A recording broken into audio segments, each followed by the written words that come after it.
Dampak pandemi berkepanjangan semakin memukul sektor pariwisata. Bahkan untuk tahun 2020, pengajuan izin hotel baru sama sekali tidak ada untuk wilayah Kuta Selatan.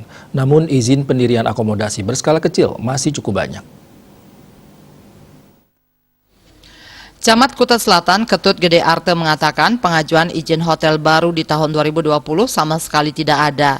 Ia menduga orang berpikir untuk berinvestasi dengan skala besar dengan kondisi pariwisata saat ini. Namun ada fenomena lain di mana pengajuan izin pondok wisata, rumah sewa dan akomodasi berskala kecil seperti villa masih cukup ramai. Kemungkinan hal ini menjadi tren bagi mereka yang masih punya saving untuk berinvestasi dalam skala lebih kecil. Dengan harapan ketika pariwisata membaik, mereka sudah siap menyambut kedatangan wisatawan. Terkait hotel mangkrak, Arte mengatakan tidak ada. Dari pemantauannya ada pembangunan hotel yang berjalan namun jadwal pengerjaan seperti diperkecil atau diperlahan karena kemungkinan terpengaruh kondisi ekonomi saat ini.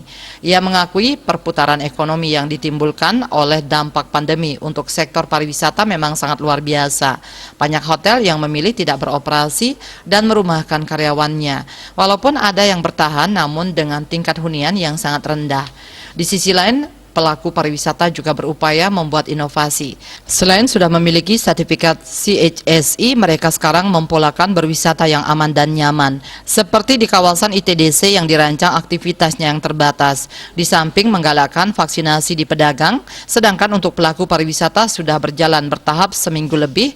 Fase berikutnya adalah masyarakat 17 tahun ke atas untuk mempercepat green tourism.